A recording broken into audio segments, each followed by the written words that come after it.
జీవము గల దేవుని మాటలు వినడానికి, దైవ ఆశీర్వాదములు పొందుకున్నటకు విశ్వాసముతోనూ దేవుని ఆత్మ నడిపింపుతోనూ దర్శన స్వరం అనే ఈ కార్యక్రమాన్ని వీక్షిస్తున్న ప్రతి కుటుంబానికి కూడా ప్రభువైన యేసుక్రీస్తు నామమున నా హృదయపూర్వక ధన్యవాదాలు తెలియజేసుకుంటున్నాను. దేవుడు మనలను ఆశీర్వదించును గాక. మత్తయి సువార్త 6వ అధ్యాయము 33వ వచనాన్ని చదవగా విందాం. కాబట్టి మీరు ఆయన రాజ్యమును ఆయన నీతిని మొదట వెతుకుడి, అప్పుడు అవన్నీ మీకు అనుగ్రహింపబడును. మొదటి ప్రాధాన్యత దేవునికి ఇవ్వాలి. మన హృదయంలో దేవునికి ప్రథమ స్థానం ఇవ్వాలి. మనము ఆయనని ముందు పెట్టుకోవాలి. దేవునికి ప్రథమ స్థానం ఇస్తే ఆశీర్వాద పరంపర కొనసాగుతుంది. దేవుని నామ స్తోత్ర. దేవునికి మొదటి స్థానం ఇస్తే మన ఇంటికి దేవుని దీవెనలు ప్రవాహంలాగా వచ్చును గాక. దేవునికి ప్రథమ స్థానం ఇస్తే దేవుడు మనలను ఘనపరచును గాక. మరి ఈ దినాల్లో చూస్తే మనుషునికి సమయం చాలట్లేదు. మనుషునికి సమయం చాలట్లేదు. ఉరుకులు పరుగులు పెడుతూ ఉన్నాడు మనిషి. మరి ఈ ఉరుకులు పరుగులలో దేవుడు గుర్తున్నాడా? యాంత్రికమైన జీవితం అయిపోయింది. ఒక మిషన్ కనుక స్విచ్ ఎత్తే పని చేస్తూ ఉంటుంది, ఫ్యానేజం తిరుగుతూ ఉంటుంది అది. అట్లాగే మనిషి లైఫ్ కూడా యాంత్రికం అయిపోయింది.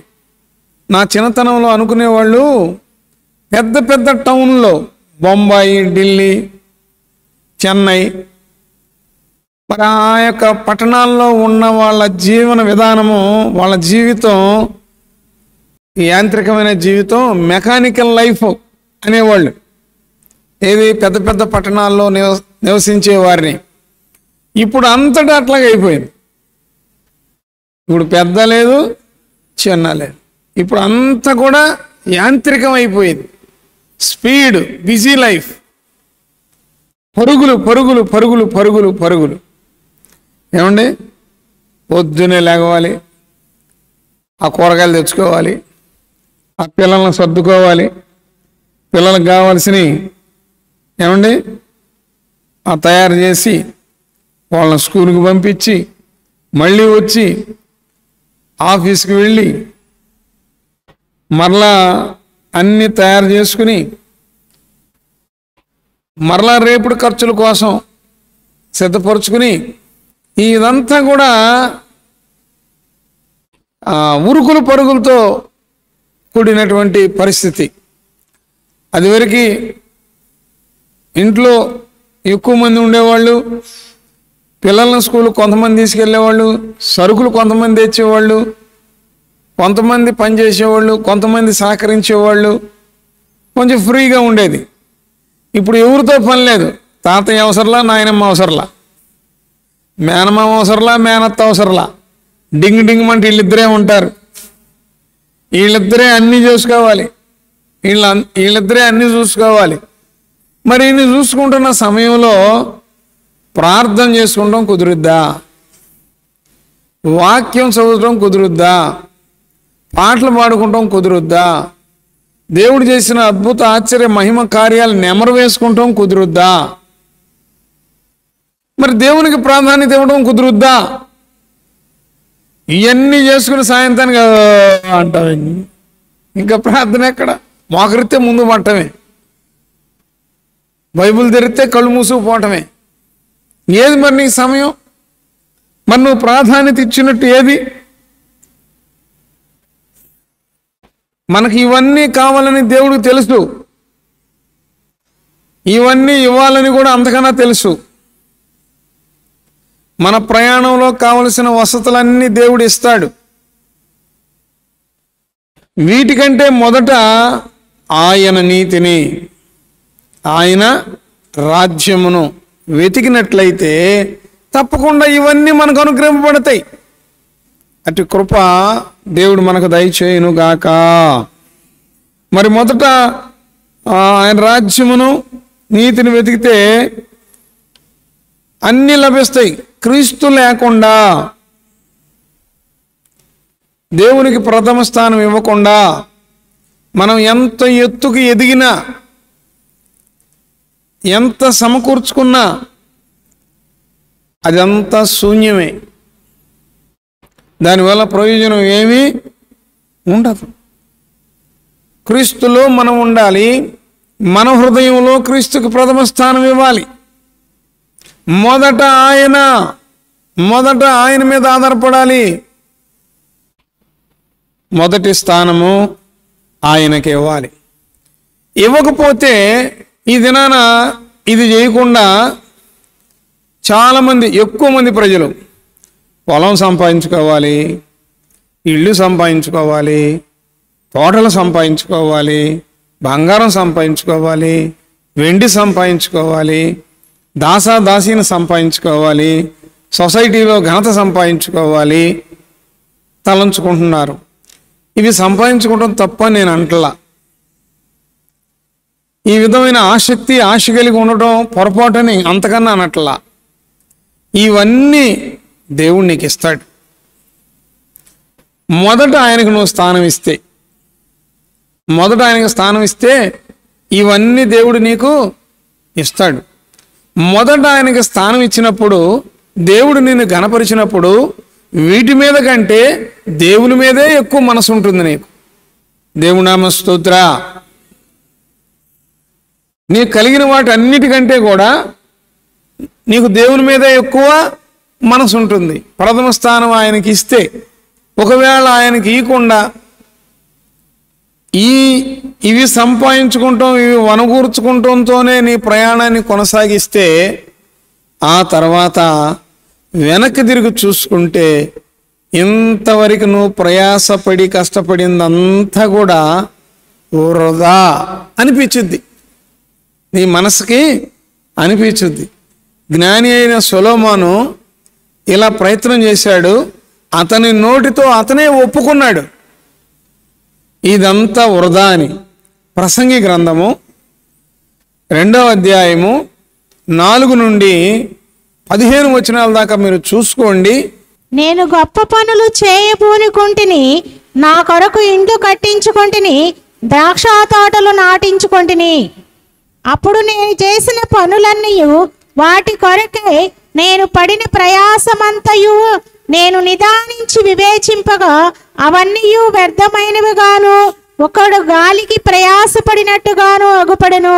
సూర్యుని క్రింద లాభకరమైనదేది లేనట్టు నాకు కనబడెను. చూడండి, ఇంతకు ముందు ఇతనంత జ్ఞాని మరొకరు లేరు. ఏమండి, ఆయన పరిపాలన 40 సంవత్సరాల్లో ప్రశాంతంగా ఉన్నారు. అసలు నొప్పి తగలేదంట అండి. యుద్ధాలు లేవు అంట. ఎందుకంటే ఏ దేశం పోయినా ఈయన అల్లుడు, ఏ దేశానికి పోయినా ఈయనే అల్లుడు. రాజుగారి కూతురుని చేసుకుంటున్నాడు. ఈ రాజుగారి కూతురుని చేసుకున్నాడు, ఇంకో దేశం ఆ రాజుగారి కూతురుని చేసుకున్నాడు. అందరికి అల్లుడే. ఎవరు కర్ర తీసుకొస్తారేక? అందరికీ అల్లుడే. ప్రశాంతంగా ఉంది పరిపాలన, ప్రశాంతంగా ఉంది. ప్రశాంతంగా పరిపాలన ఉండేసరికి ఇప్పుడు ఏమనుకున్నాడంటే, నేను గొప్ప ఇల్లు కట్టించుకోవాలనుకున్నాడు. ద్రాక్ష తోటలు నాటాలనుకున్నాడు. ఏమంటే వ్యవసాయానికి చెరువులు తోవాలనుకున్నాడు.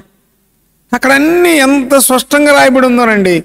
ఆ సొలొమోను చేసినయే మనం చేస్తున్నాం. ఇప్పుడు సొలొమోను చేసినయే ఇప్పుడు మనం చేస్తున్నాం. 4వ వచనం దగ్గర నుండి 11వ వచనం దాకా మీరు స్పష్టంగా నిదానంగా చదువుకోండి.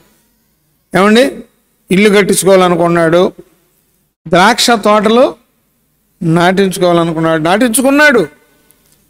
చక్కగా ఆ వ్యవసాయానికి చెరువు నిండా నీళ్లు ఉన్నాయి అనుకోండి, అన్ని తోటలకి చేవులకి ఆ స్టాక్ పెట్టుకోవచ్చు. ఫల వృక్షాలు, ఫల తోటలు నాటిచ్చాడంట. ఫల తోటలు, గొర్రెలు, మేకలు, గమ్మత చెప్పన శృంగార వనములు నాటిచ్చాడంట. ఏమండి, సంసార జీవితం చేసుకుంటానికి కూడా ఒక వనం అంటండి. మనకు 12 బెడ్రూమ్ ఉంటే చాలా గొప్ప. ఆయనంట మరి సంసార జీవితం శృంగార వనాలను నాటించాడంట. దాంట్లో ఉండే నేను చెప్పట్లా, నాకు మైండ్ పోయింది ఆయన చదివేసరికి. ఇంకా కంటికి నచ్చింది వద్దు అనలేదంట, నోటికి నచ్చింది ఆగు అనలేదంట. మహానుభావుడు, మహాజ్ఞాని. ఏమండి, కంటికి నచ్చింది వద్దు అనలేదంట, నోటికి నచ్చింది ఆగు అనలేదంట. ఇక ఆయన ఇష్టం. ఏమండి, మేకలు సంపాదించాడు, గొర్రెలు సంపాదించాడు, ద్రాక్ష తోటలు సంపాదించాడు, పళ్ళ తోటలు సంపాదించాడు, శృంగారవనం నాటిచ్చాడు, ఇల్లు కట్టించాడు, గొర్రెల్ని మేకల్ని, వెండి బంగారం ఇవన్నీ మనకి కావాలి. అంటే నువ్వు దేవునికి స్థానం ఇవ్వకుండా, దేవునికి ప్రాధాన్యత ఇవ్వకుండా, వాక్యానికి ప్రాధాన్యత ఇవ్వకుండా, ప్రార్థనకు ప్రాధాన్యత ఇవ్వకుండా, ఆరాధనకు ప్రాధాన్యత ఇవ్వకుండా, దేవుడు చేసిన అద్భుత ఆశ్చర్య మహిమ కార్యాన్ని నువ్వు నెమరు వేసుకోకుండా, మరొకరితో పంచుకోకుండా, కేవలం డబ్బు సంపాదించడానికే నువ్వు బ్రతుకుతుంటే నీ కన్నా తెలివి తక్కువ వాళ్ళు లేరు. కేవలం వాటి కోసమే నువ్వు ప్రయాసపడితే ఆ ప్రయాస అంట ఒకడు గాలికి ప్రయాసపడినట్టు ఉంటుందంట. ఏమండి, గోతాం తీసుకెళ్ళి గాలిని పట్టుకొస్తావా? టిఫిన్కి తీసుకెళ్ళి గాలిని పట్టుకొస్తావా?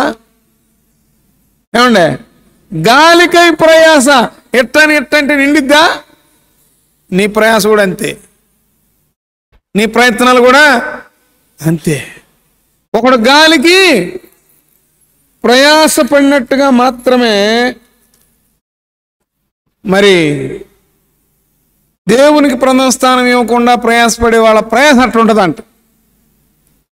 కనుక ప్రతి ఒక్క బిడ్డ మరి స్పష్టంగా, తేటగా, సూటిగా పరిశుద్ధాత్మ దేవుడు మనకు జ్ఞాపకం చేస్తున్నటువంటి మాటలు విందుముగాక. నువ్వు కష్టపడు, మంచిది. దేవుని కొరకు ఎదురు చూడు, చాలా మంచిది. దేవుని కంటే ముందు కాదు, దేవుని కంటే ఎక్కువ కాదు కాదు. చక్కగా నువ్వు దేవుని ముందు పెట్టుకుని నువ్వు ప్రయత్నం చేయి. నీ హృదయంలో దేవునికి ప్రథమ స్థానం ఇచ్చి నువ్వు ఆరాధించవలసిన పద్ధతిలో నువ్వు ఆరాధించి తర్వాత నా తండ్రి అను తీసుకెళ్ళి అంటాడు ఆయన. దేవునామ స్తోత్ర. ఆ విధమైన ప్రయత్నాలు మనకు ఉండాలి. కానీ దేవుని పక్కన పెట్టి మనం ఏదో ప్రయత్నం చేస్తే అది సఫలీకృత పరచబడదని దైవజనుడిగా ప్రేమతో మీకు జ్ఞాపకం చేస్తూ ఉన్నాను. నిర్గమాకాండము 20వ అధ్యాయము 2-3 వచనాలలో ఈ మాట వ్రాయబడి ఉంది. ప్రియులారా, నీ దేవుడనైన యెహోవాను నేనే దాసుల గృహమైన ఐగుప్తీ దేశములో నుండి నిన్ను వెలుపలకు రప్పించితిని. నేను తప్ప వేరొక దేవుడు నీకు ఉండకూడదు. చూశారా, దేవుడు మనకిచ్చిన వాక్యం అంట మరి ఏ జనానికి ఇవ్వలేదంట. దేవుడు మనతో మాట్లాడిన విధానం, వాక్యం ద్వారా మనతో మాట్లాడి పరిశుద్ధ బైబిల్ గ్రంథాన్ని మనకి ఇచ్చిన ఈ అనుభవం మరి ఏ జనమునకు ఇవ్వలేదు. మరి మనకి దేవుడు ఎంత ఆధిక్యత ఇచ్చాడు, మనల్ని ఎంత ప్రథమ స్థానంలో పెట్టాడు. మనం ఆయనకి ప్రథమ స్థానం ఇవ్వాలి కదా, మన హృదయంలో మొదటి స్థానం ఆయనకి ఇవ్వాలి కదా. గమనించండి ప్రియ దేవుని బిడ్డలారా, ఇప్పుడు దేవుని నువ్వు ఆహ్వానించావు. ఉదాహరణకి ఒక స్నేహితుడినో ఒక బంధువునో నీ ఇంటికి ఆహ్వానించావు. వచ్చారు, కూర్చున్నారు. నీ పని నువ్వు చేసుకుంటున్నావు అనుకో, కాసేపు వంట చేసుకుని, కాసేపు గొడ్లు తుక్కుని, కాసేపు ఇల్లు తుడుచుకుని, కాసేపు పూజ తుడుచుకుని నీ పని నువ్వు చూసుకుంటున్నావు అనుకో, ఈయనేం చేస్తాడు? నువ్వు అతిథిని ఆహ్వానించావండి, అతిథిని ఆహ్వానించావు, అడు కూర్చోబెట్టావు, ఏం చేస్తున్నావు? ఇక నీ పని మరి ఈయన ఉంటాడా? యేసుని రమ్మని ఆహ్వానించావు, యేసు నా రక్షకుడు అంటున్నావు, ఆయన అడు కూర్చోబెట్టావు, నీ పనులు చూసుకుంటున్నావు. ఆయనకు ప్రాధాన్యత ఇస్తున్నావా? ఆహ్వానించే వచ్చాడు ఆయన, మరి నువ్వు ఇస్తున్నావా? యోహాను సువార్త 2వ అధ్యాయము 1-2 వచనాలు చదవగా విందాం. 3వ దినమున గలిలియాలోని కానాను ఊరిలో ఒక వివాహము జరిగిను. యేసు తల్లి అక్కడ ఉండెను. యేసును ఆయన శిష్యులను ఆ వివాహమునకు పిలువబడిరి. చూడండి, కానాను అనేటువంటి ఊరిలో ఒక పెండ్లి విందు జరుగుతుంది. కానాను అను ఊరిలో, కానాను అను ఊరిలో పెండ్లి విందు జరుగుతుంది. బహుశా మరియమ్మ గారికి నామ స్తోత్ర, దేవునామ స్తోత్ర. ఆ పెండ్లి విందుకి మరియమ్మ గారు, యేసుప్రభు వారు శిష్యులు వెళ్ళారు. నేను అనుకుంటున్నాను బహుశా మరియమ్మ గారి బంధువులు అయి ఉంటారు. మరియమ్మ గారిని బట్టి యేసుప్రభు వారిని బట్టి వాళ్ళ శిష్యుల్ని ఆ వివాహానికి పిలిచారు. విందు జరుగుతుంది. యేసుప్రభు వారిని పిలిచారు, కానీ యేసుప్రభు వారు ఎవరో వాళ్ళకి తెలియదు. యేసుప్రభు వారి సామర్థ్యం ఏంటో వాళ్ళకి తెలియదు. యేసుప్రభు వారి సర్వాధికారం వాళ్ళకి తెలియదు. పిలిచారు కానీ పట్టించుకోలే ఆయన్ని. నలుగురితో నాదేవా, అందరితో హల్లెలూయ. పిలిచారు, వచ్చింది ఎవరు? యేసుప్రభు వారు. అయినా ఆయన ఎవరు పట్టించుకోవాలా. ఎవరు పనిలో వాళ్ళు ఉన్నారు.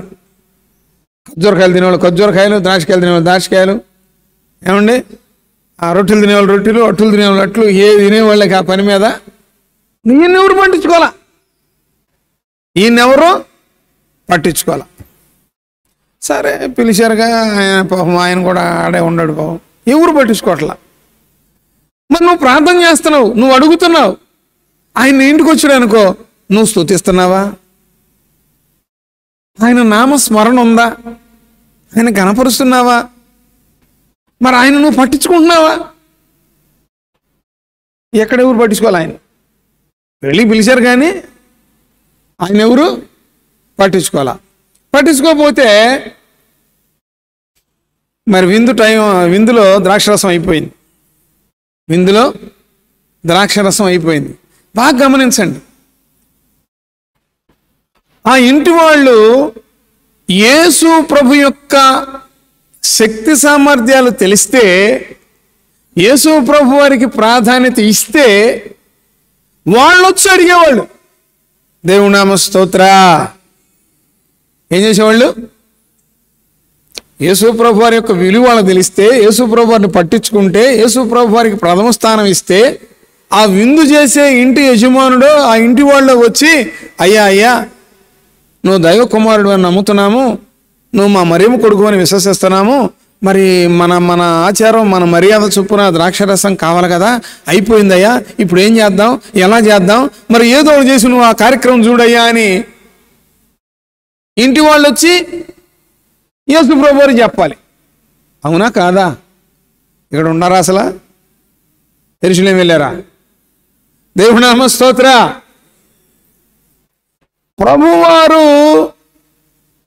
ప్రభువారితో సన్నిహితం వాళ్ళకి లేదు, ప్రభువారితో స్నేహం వాళ్ళకి లేదు, ప్రభువారి యొక్క శక్తి సామర్థ్యాలు వాళ్ళకి తెలియవు కనుక వాళ్ళు రాలా. మరియమ్మకు తెలుసు యేసు ఎవరో. చప్పట్లు కొట్టండి. మరియమ్మకి యేసు ఎవరో తెలుసు. యేసు దైవ కుమారుడని మరియమ్మకు తెలుసు. అందుకని ఆ సమయంలో ఆ ఇంట్లో ద్రాక్షరసం అయిపోతే ఇంటి వాళ్ళు పట్టించుకోలేదు, కానీ తల్లి వచ్చి అడుగుతుంది, కుమారుడా ఆ బాణలు నీళ్లతో నింపుడని వారితో చెప్పగా, యేసు ఆ బాణలను నీళ్లతో నింపమని చెప్పగా వారు వాటిని అంచుల మట్టుకు నింపిరి. అప్పుడు ఆయన వారితో, చాలు, ఎప్పుడైతే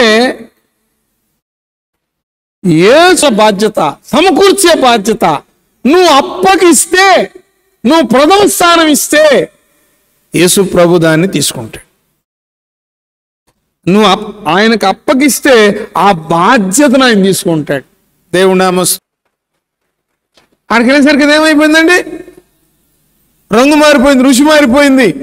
ఆ నీళ్లు పోసిన వాళ్ళు బెత్తరపోయారు, పంపించిన ఆయన బెత్తరపోయాడు. అప్పుడంట యేసునందు విశ్వాసం ఉంచాలనుకుంటే తప్పట్లా. నీ హృదయంలో ఆయనకి ప్రథమ స్థానం ఇస్తే, నీ కుటుంబంలో కొరతల విషయం ఆయనకి నువ్వు అప్పగిస్తే ఆ బాధ్యత ఆయన తీసుకుంటాడు. మనం ఏమంటున్నాం, యేసు ప్రభువా నీది కూడా ఏమైనా ఉంటే నేను మోస్తానా, నాది నీకు చెప్పను,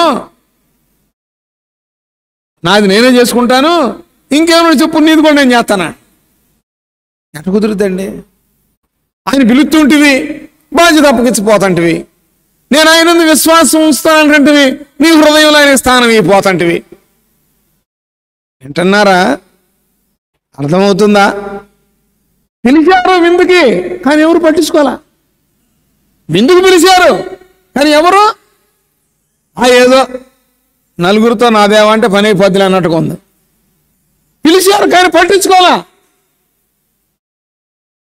నిజంగా అవసరం వచ్చినప్పుడు ఆయన యొక్క శక్తి సామర్థ్యాలు మరియమ్మకు తెలుసు గనక బాధ్యత ఆయనకు అప్పగిచ్చింది. దేవునామ స్తోత్ర, దేవునామ స్తోత్ర. యేసుకు అప్పగిస్తే ఆయనే ఆ బాధ్యత చూసుకుంటాడు. నీకే సమస్య ఉన్నా సరే, నీకే కొరత ఉన్నా సరే, నా మటుకు నేను ప్రారంభంలో వాక్యం చేయడం నాకు తెలియదు, నాకు రాదు, నేను నేర్చుకోలేదు. ఆ బాధ్యత దేవునికి అప్పగిచ్చి, నీకు వందనాలు బాబు, నాకు తెలియదయ్యా, నుంచో మాట్లాడదా అన్నాడు అంతే. దేవునామ స్తోత్ర. అప్పుడేమో చెప్పటానికి నాకు రాదు, ఇప్పుడేమో వినటానికి మీకు సమయం లేదు. పాస్టర్ గారు తగ్గండి తగ్గండి అంటున్నారు. ఇప్పుడు దేవునామ స్తోత్ర. పనులు ఉండయండి కాస్త. అప్పుడేమో అరగంట చేతి ఎక్కువ నేను, ఇప్పుడేమో దేవుడికి అప్పగిచ్చేసాను. దేవుడు అనర్గళంగా శ్రేష్టమైన విషయాలు చెప్తున్నాడు మనతో. శ్రేష్టమైన యాడికి వెళ్ళినా ఎన్ని కాలేజీలో చదివి వచ్చారంటున్నారు నన్ను. నేను బడికి కూడా వెళ్ళలేదని సంగతి వాళ్ళకి తెలియదు. దేవునామ స్తోత్ర, దేవునామ స్తోత్ర. క్రీస్తునందు ప్రియ దేవుని బిడ్డలారా, నీ హృదయంలో ఆయనకి ప్రథమ స్థానం ఇస్తే, నువ్వు ఆయనకు అప్పగిస్తే ఆ బాధ్యత ఆయన చూసుకుంటాడండి. ఇంకప్పుడు నీకేమైనా భయమా? నీకేమైనా ఇబ్బందా? నీకేమైనా తొందర? అప్పగించట్లా మనం ఆయనకు ప్రథమ స్థానం ఇవ్వట్లా, ఏవో ఒక ఇబ్బంది పడతా ఉన్నాం. క్రీస్తునందు ప్రియ దేవుని బిడ్డలారా, ఆ కానాను పెండ్లి విందులో జరిగింది అది. ఇప్పుడు నువ్వు అప్పగించకుండా ఆయన తీసుకోడు, నువ్వు అప్పగిస్తేనే తీసుకుంటాడు. ఎంత మర్యాదస్తుడో! కనుక క్రీస్తునందు ప్రియమైన దేవుని బిడ్డలారా, ప్రథమ స్థానం దేవునికి ఇవ్వాలి. ప్రథమ స్థానము దేవునికి ఇవ్వాలి. దేవునికి ఇచ్చినప్పుడు ఇన్ని విధాల ఆశీర్వాదం, ఇంత ఘనత, ఇంత కీర్తి, ఇంత మంచి పేరు, ఇంత ఆశీర్వాదం మనకు అనుగ్రహం పడుతుంది. కనుక ప్రతి ఒక్కరూ నీ హృదయంలో ఆయనకు మొదటి స్థానం ఇచ్చావా? నువ్వు ఆయనకు అప్పగిచ్చావా? ఆయన అధికారం నువ్వు ఒప్పుకున్నావా? ఒక్కసారి మనల్ని మనం పరిశీలన చేసుకుని ప్రార్థన చేసుకుంటే తప్పకుండా దేవుడు మనల్ని, కుటుంబాన్ని, పరిచర్యని, బిడ్డల్ని ఆశీర్వదింపజేస్తాడని మనవి చేస్తూ దేవుని మాటలు ముగిస్తున్నాను. తండ్రి అయిన దేవుడు ఆయన అమూల్యమైన మాటలు మనందరి హృదయాల్లో నీరుగట్టి ఫలింపజేయును గాక. లైవ్లో ప్రత్యక్ష ప్రసారం చూస్తున్న వారి కొరకు ప్రార్థన చేస్తాను. దయచేసి కళ్ళు మూసుకోండి. మమ్మల్ని మిక్కిలిగా ప్రేమించిన మా పరలోక తండ్రి, నీకు వందనాలు, స్తోత్రాలు.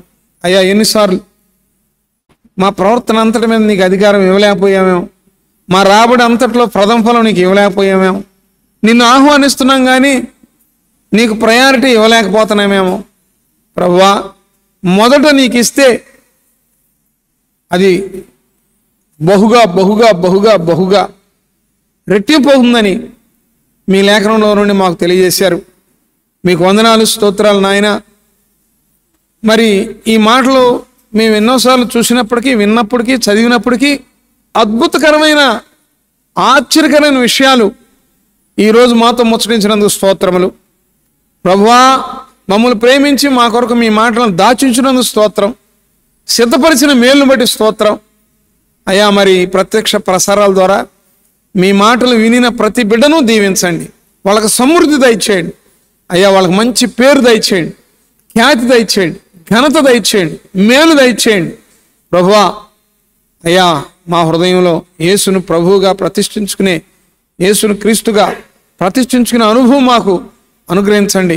మొదటి స్థానం మీకు ఇచ్చే అనుభవాన్ని మాకు నేర్పించండి. మీ మీద ఆధారపడి మిమ్మల్ని ఆనుకుని, మిమ్మల్ని హత్తుకుని, మిమ్మల్ని వెంబడించి, మీ మాట విని మీకు లోబడి మీ శ్రేష్టమైన దీవెనలు మేము అందరం కూడా పొందుకునే కృపా భాగ్యం ధన్యత అనుగ్రహింపజేయమని యేసుక్రీస్తు వారి దివ్య నామమును వేడుకుని పొంది ఉన్నాము తండ్రి. ఆమేన్, ఆమేన్. ప్రత్యక్ష ప్రసారాల ద్వారా దేవుని మాటలు విన్న ఈ దర్శన స్వరం అనే కార్యక్రమాన్ని వీక్షించిన ప్రతి ఒక్కరికి ఇమ్మానుయేల్ ప్రార్థనా గోపుర పక్షంగా నా హృదయపూర్వక ధన్యవాదాలు. దేవుడు మనల్ని దీవించును గాక. God bless you.